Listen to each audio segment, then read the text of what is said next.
Malaysia yang dikasihi sekalian. Semalam merupakan hari ke-39 pelaksanaan PKPP dan merupakan hari ke-126 PKP dilaksanakan di seluruh negara. PDRM melalui Task Force Operasi Pematuhan melibatkan 2,707 pasukan pematuhan yang terdiri daripada 12,222 anggota telah membuat 62,104 pemeriksaan bagi memantau dan menguatkuasakan pematuhan SOP PKPP. Sebanyak 3,806 pasaraya, 5,452 restoran, 1,273 penjaja, 1,193 kilang dan 1,973 pasar awam dan pasar tani telah diperiksa. Turut diperiksa adalah 3,591 tempat ibadah serta 1,553 tempat riadah.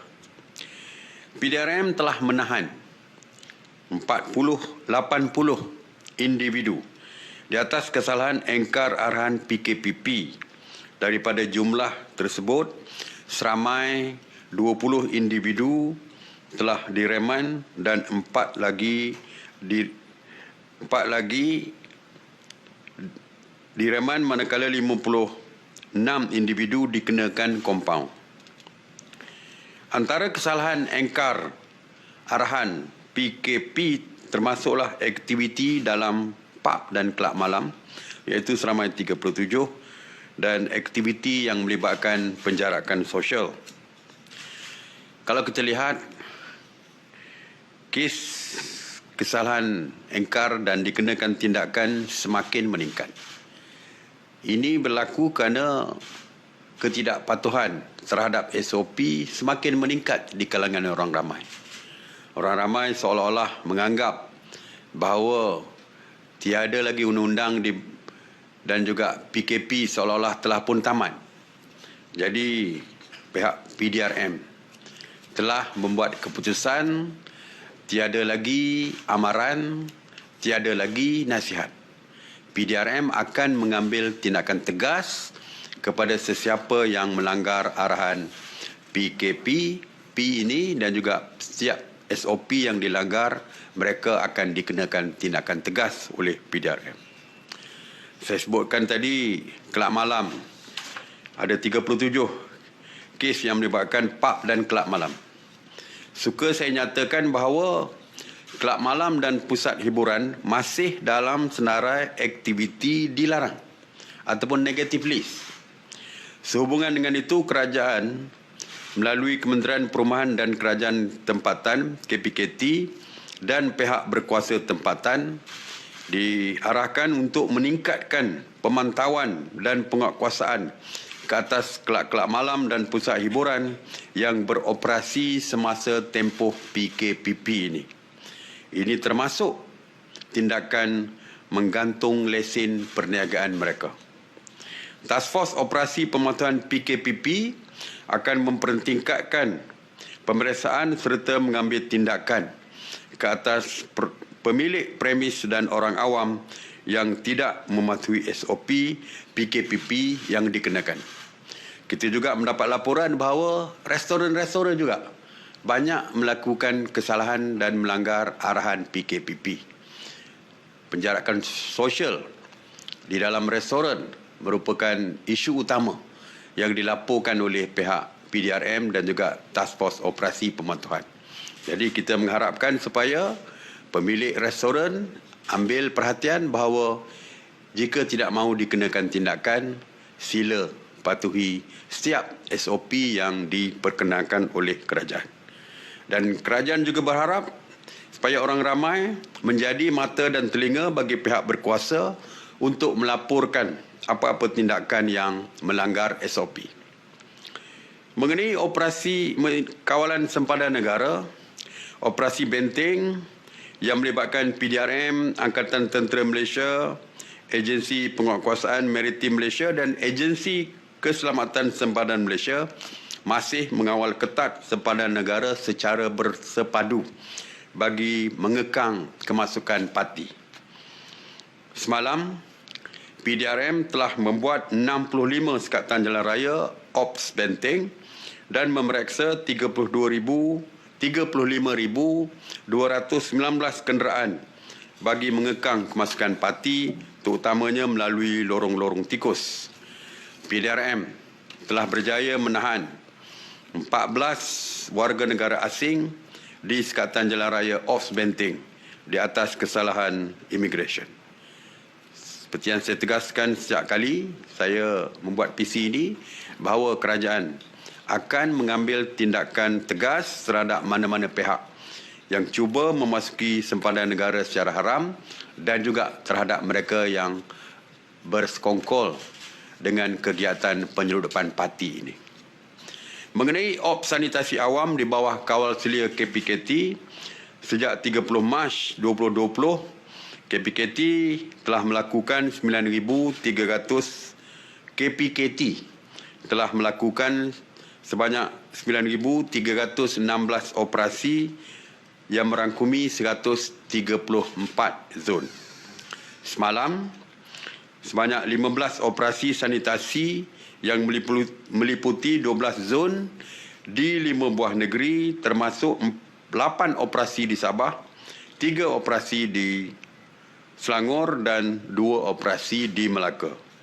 Ops sanitasi ini melibatkan 41 anggota Jambatan Bomba dan Penyelamat serta 124 anggota pihak berkuasa tempatan ataupun PBT dan agensi-agensi lain. 9 jentera Jambatan Bomba dan Penyelamat turut digunakan di dalam proses sanitasi ini. Mengenai kuarantin wajib, dari 10 Jun hingga 20 Julai 2020, seramai 22,480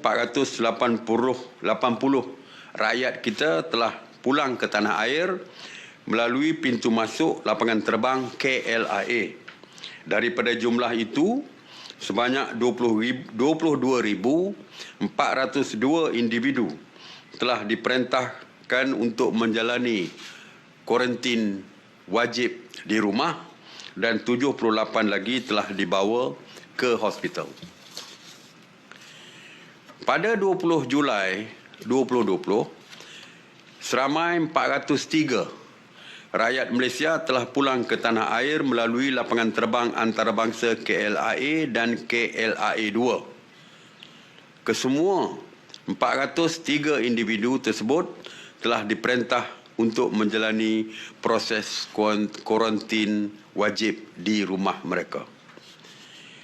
Kebelakangan ini, penularan jangkitan COVID-19 menunjukkan tren peningkatan secara mendadak di peringkat global. Sehingga 20 Julai 2020, lebih 14 juta kes positif COVID telah direkodkan di seluruh dunia, termasuk 603,000 kes kematian. Sejak 3 hari lepas, kes baru yang dilaporkan di seluruh dunia telah melebihi angka 200,000 satu hari. Ini juga menyumbang kepada peningkatan jumlah kes di Malaysia apabila rakyat kita pulang dari luar negara. Kerajaan juga masih mendapati terdapat individu yang melanggar SOP dan peraturan kuarantin wajib di rumah, dan sikap degil mereka ini mengundang risiko penularan jangkitan. Kerajaan memandang serius insiden ketidakpatuhan SOP, home quarantine ataupun kuarantin di rumah ini yang telah menyebabkan penularan jangkitan COVID-19 kepada ahli keluarga dan masyarakat sekeliling. Kita pun tahu, tersebar di dalam media sosial, seorang yang sepatutnya berada di rumah dengan wristbandnya makan di restoran Ini jelas melanggar SOP yang dikeluarkan. Oleh itu, mesyuarat khas menteri-menteri mengenai pelaksanaan PKP telah membuat keputusan, iaitu bermula daripada hari Jumaat ini, iaitu 24 Julai 2020, semua rakyat Malaysia yang pulang dari luar negara, termasuk warga asing yang dibenarkan, 4 kategori yang dibenarkan, bila sampai saja ke tanah air, mereka akan dikuarantin wajib di pusat-pusat kuarantin yang ditetapkan oleh kerajaan. Mulai hari Jumaat ini, tidak ada lagi kuarantin wajib di rumah ataupun home quarantine, tetapi di pusat-pusat kuarantin wajib seperti yang kita laksanakan sebelum PKP dulu. Mereka yang terlibat perlu menanggung sepenuhnya kos kuarantin di stesen-stesen kuarantin, sama ada di institusi latihan awam atau hotel berdasarkan kos yang telah dipersetujui sebelum ini. Agensi Pengurusan Bencana Negara NADMA bersama Kementerian Kesihatan akan mengenal pasti serta mewartakan Institut Latihan Awam dan Hotel dengan segera yang sebagai stesen kuarantin. Susulan keputusan ini, warga asing atau rakyat Malaysia yang ingin pulang ke Malaysia tidak lagi perlu mengadakan swab test di negara asal sebelum datang ataupun pulang ke tanah air, kerana automatik mereka akan dikuarantin secara wajib di pusat-pusat kuarantin. Mengenai pelancongan kesihatan, mesyuarat khas pada dasarnya bersetuju supaya pelancong kesihatan dari negara kategori hijau, iaitu Brunei, Singapura, Korea Selatan, Jepun, Australia dan New Zealand, dibenarkan memasuki Malaysia menggunakan pesawat komersial bagi mendapatkan rawatan di Malaysia. Dari segi SOP-nya sama dengan yang datang melalui penerbangan yang disewa khas, iaitu bila sampai saja di KLIA, mereka akan diambil di pintu pesawat, dibawa terus ke hospital, daripada airport terus dibawa ke hospital yang berkaitan.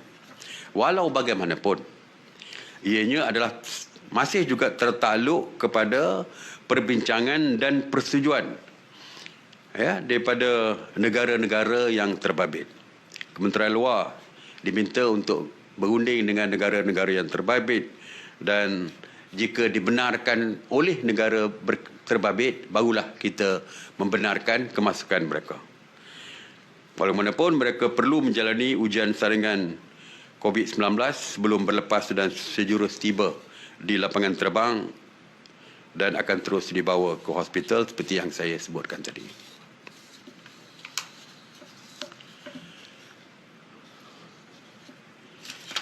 Saya ingin membuat sedikit pembetulan.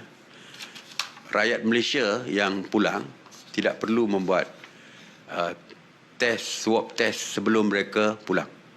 3 hari sebelum penerbangan. Tetapi warga asing perlu membuat swab test sebelum mereka datang ke Malaysia.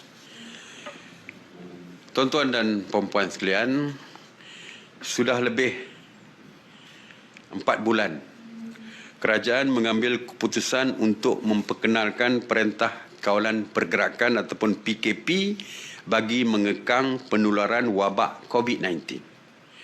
Antara langkah awal yang telah diambil oleh kerajaan, termasuk larangan rentas negeri dan penutupan pintu masuk sempadan. Sektor-sektor ekonomi pun diarahkan ditutup dan aktiviti seharian juga tidak dibenarkan dalam usaha memutuskan rantaian jangkitan COVID-19. Alhamdulillah, dengan kerjasama rakyat semua, kita telah berjaya melandaikan lengkungan jangkitan. Berikutan kejayaan ini, kerajaan telah memberikan banyak kelonggaran seperti pembukaan semula kebanyakan sektor ekonomi serta aktiviti harian.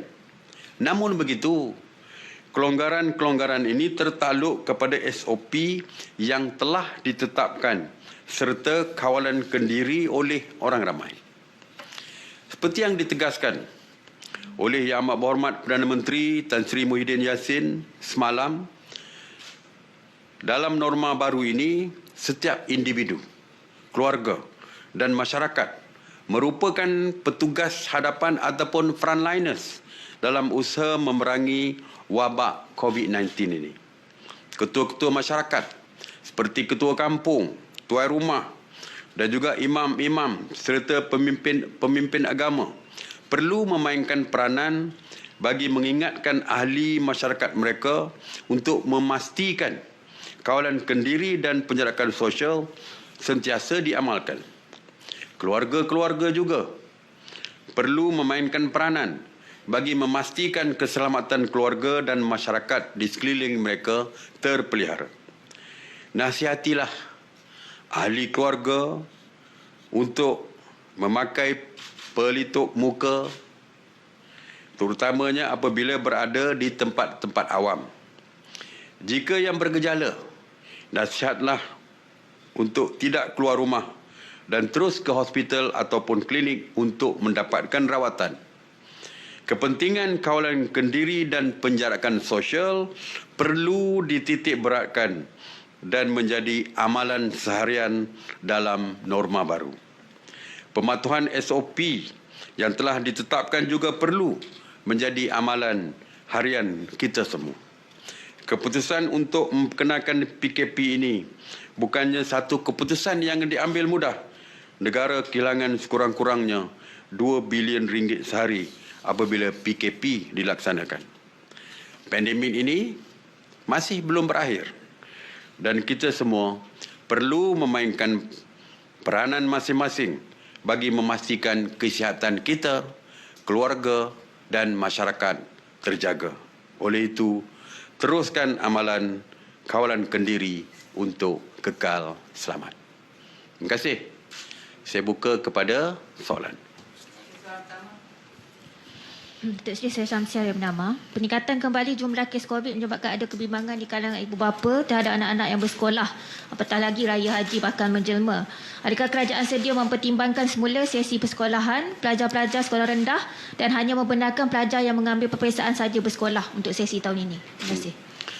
Setakat hari ini tidak ada keputusan baru daripada Kementerian Pendidikan. Jadi setakat hari ini masih lagi dengan keputusan yang lama, iaitu untuk membenarkan pelajar-pelajar ke sekolah seperti yang dirancang.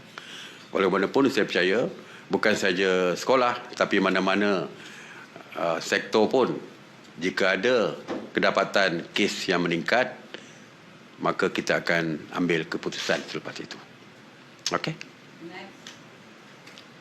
Datuk, mohon daripada RTM. Kluster rumah orang tua di Keluang seperti yang nyatakan oleh Kementerian Kesihatan telah melibatkan 14 orang. Apakah PKPD akan dilaksanakan di lokasi tersebut? Dan yang kedua, kluster baru di Sarawak. Adakah orang yang nak balik ke Sarawak perlu melalui proses kuarantin? Okey.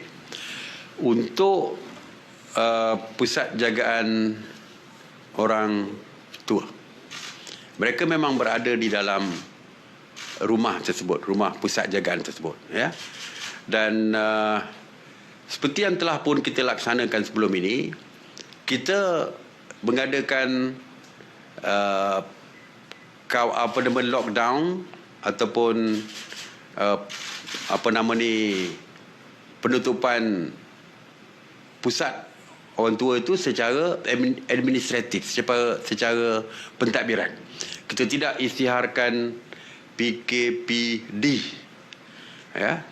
Kita hanya lockdown tempat tersebut dan seperti biasalah prosedur-prosedur biasa diikuti, seperti membuat saringan swab test kepada seluruh yang tinggal di dalam rumah pusat jagaan orang tua tersebut, termasuk pekerja-pekerja yang mungkin keluar masuk daripada rumah orang tua tersebut. Jadi kita tak boleh, kalau tidak kita terpaksa stop pekerja yang tinggal di luar daripada masuk. Kita benarkan, tetapi kita akan membuat swab test. Tapi mungkin selepas ini NGO-NGO yang selama ini ataupun orang-orang awam yang datang melawat ke rumah tersebut tidak dibenarkan masuk selama 14 hari semasa kuarantin ataupun semasa ditutup rumah jagaan orang tua tersebut. Bukan PKPD tetapi secara administratif, secara pentadbiran. Datuk Seri, ini mengenai situasi di pusat beli belah, pusat membeli belah, terutamanya pada hujung minggu yang terlalu ramai. Jadi adakah kerajaan bersedia untuk mengarahkan pemilik pusat beli belah menghadkan jumlah pengunjung termasuk menggunakan sistem numbering misalnya? Terima kasih. Setakat ini kita belum membuat keputusan untuk menyekat kemasukan beramai-ramai ke pusat membeli belah. Walau manapun pusat membeli belah tersebut boleh mengambil tindakan mereka untuk memastikan keselamatan pelanggan mereka. Jikalau terlalu ramai serentak pergi misalnya dan mereka membuat peraturan supaya ada giliran untuk masuk ke dalam premis perniagaan mereka, mereka boleh lakukan. Kerana sebelum ini pun banyak premis-premis perniagaan di dalam shopping kompleks sekalipun menghadkan dari segi jumlah kemasukan pelanggan mereka. Itu tidak kita tetapkan tetapi ditetap juga oleh premis-premis perniagaan tersebut. Sebab seperti kita kata, mesti ada social distancing ataupun penjarakan sosial termasuk di dalam premis perniagaan mereka. Kalau bersesak, mereka boleh membuat peraturan untuk menghadkan dari segi jumlah yang berada dalam kedai mereka dan mereka boleh membuat giliran bagi pelanggan untuk masuk ke dalam premis perniagaan mereka. Jadi kita galakkanlah kalau boleh kontrol dari segi kemasukan beramai-ramai ke dalam premis perniagaan mereka. Okey. Terima kasih. Assalamualaikum warahmatullahi wabarakatuh.